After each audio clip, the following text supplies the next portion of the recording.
What's up? I'm excited to bring you guys the IPSC World Shoot Breakdown video. I'm most likely going to release these as day by day, so each competition day I'll release as an individual video, 6 stages at a time, so that I can go into the level of detail I think is important for these. This first stage we started in Section 5, which this section was probably the hardest of the match, and this is a weak hand stage that we're beginning on here. So you'll see some pretty careful shooting. In all reality, these two targets in the back behind that wall are a solid 20 yards away, so this is a survival stage in the truest sense.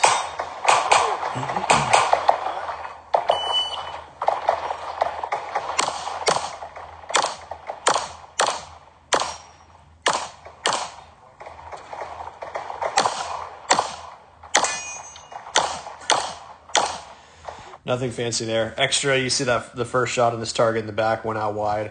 And I had a delta, I believe, on this target right here, which I called. I knew it was on the target, so I left it alone.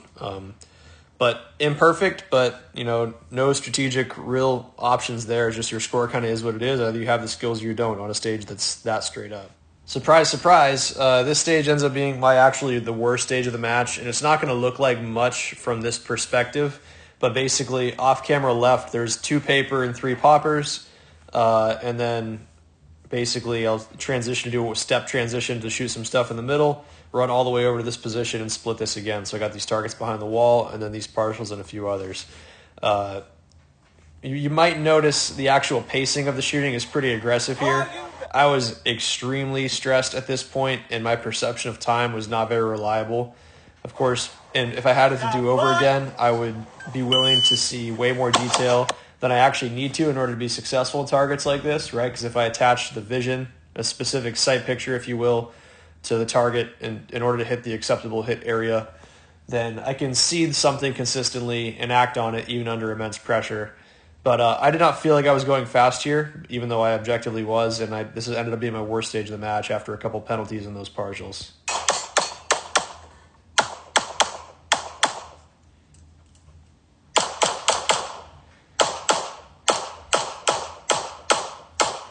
Six shots on 2 partials is nothing to write home about. Or maybe you should write home about it just to, so you can start crying into your beer a little bit there. That was very bad. And so trying to shake this off going into the next stages, you'll see more careful shooting going forward through the rest of the day. This was the large course for the day. My goal was just to, again, attach sight pictures to every single target and be willing to be slow. Don't specifically shoot slow, but be willing to shoot slower than it feels like I should.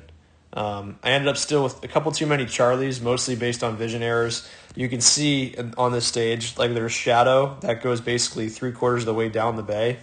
And it's not an excuse, but it is a partial explanation. With iron sights, when you get wacky lighting conditions like that, it's very, very difficult to get your vision to do what you want and to see the level of sight confirmation that you want to, which I do believe that complicated a lot of the dropped points, the vision fundamentals, because nothing about the pacing makes me think that I should be dropping a whole lot of points.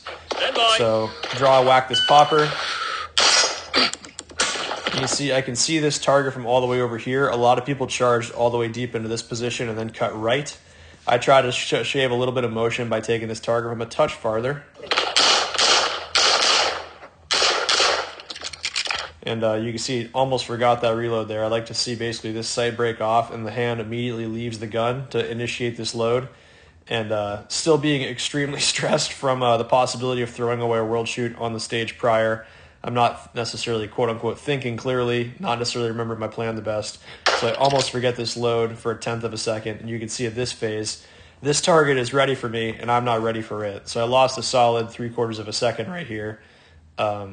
Just forgetting my plan, essentially, and not being on the ball.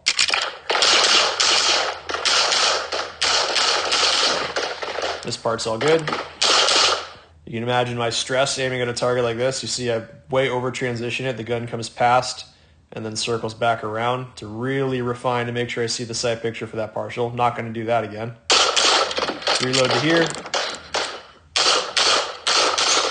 Did not like what I saw on that target. I think I pitched a shot right on the second shot, so I had to pick up there.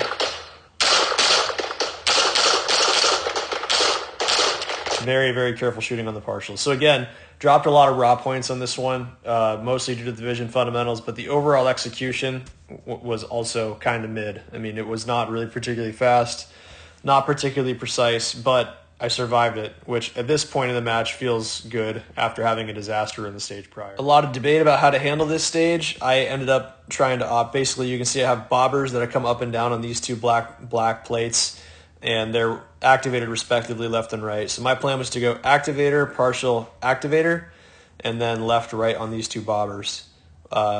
This tripped me up several times throughout the match, though. What ends up happening is I miss this right-hand popper and hit this little metal shelter that's intended to prevent the frag from going all over the place.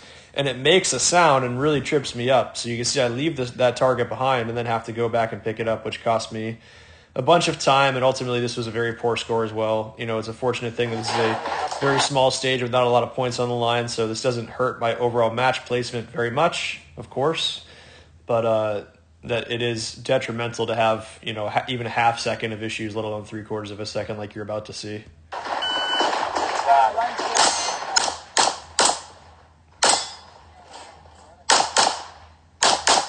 So I end up all out of sequence there, just because, you know, the timing on the activators is completely ruined at that point, and you can actually see that hit on the shelter right there on the edge of the black. That's where my round hit, and I heard it and thought that I was good to go and moved on, which that is not the way to call shots when it's critical that you get the hit in the moment. And this was the first stage where I started to really feel like myself. My focuses here was, again, just be disciplined and attaching the sight picture to the medium difficulty shooting, be certain to call shots based on seeing something, not just feeling something where it's appropriate, and then focus on moving as fast and aggressive as I possibly could. And at this point in the match, just in general, my nerves are starting to get a little bit more under control. I've messed up several stages this morning. I know I'm like, my dreams of being a hero and leading from the front through the whole match are completely dashed. So I'm starting to calm down and do a little bit better. Good hit there. And I believe I had 2 Charlie on one of these targets in the back here, and otherwise it was all alphas. So that was what I'd call a good run. Definitely room for improvement there. Room to gamble with some shots of the move on the way into this position. You can see I weighted and refined quite a bit on the way into this. Like I'm aiming at this from here with several steps yet to go and not firing. In spite of that, I still ended up with 2 Charlies. So I look at that like a wasted time opportunity. Like, hey, if you're going to eat 2 Cs, do it with a movement option. Don't like wait, aim, and then still shoot shitty. Like that's the worst of both worlds. This stage ends up going okay. This is a medium, not technically a large course, there's only 1 per day, but there's a lot of rounds at stake on this stage. Again, I'm starting to feel pretty good about the shooting, and this is definitely a relatively low difficulty stage. Only caveat being the swinger sequence due to the lighting conditions, which we'll talk about when we get down there. Okay, so this part all plays pretty normal. Draw, address right, whack, whack, whack, whack. Trying to make big steps right there to make as much progress as I can while moving. Reload right here. And the scene that you're seeing at the moment was predicted to me by my teammate Casey Reed. He said when he got back there, the dust from these targets on the right side of the bay that was blowing down and made it extremely difficult to see the swinger. In this frame right here, you can't even see where the swinger's at. You're just going to have to kind of take my word for the fact that the swinger is here on this black bar. It's a top only, and definitely this affected my ability to keep my vision where I wanted, to not just stare at the sight, so I have a pickup shot or 2 here from what I remember. Oh, you actually can hear I hit the stupid little metal house again on this, and you can hear that clang. Yep.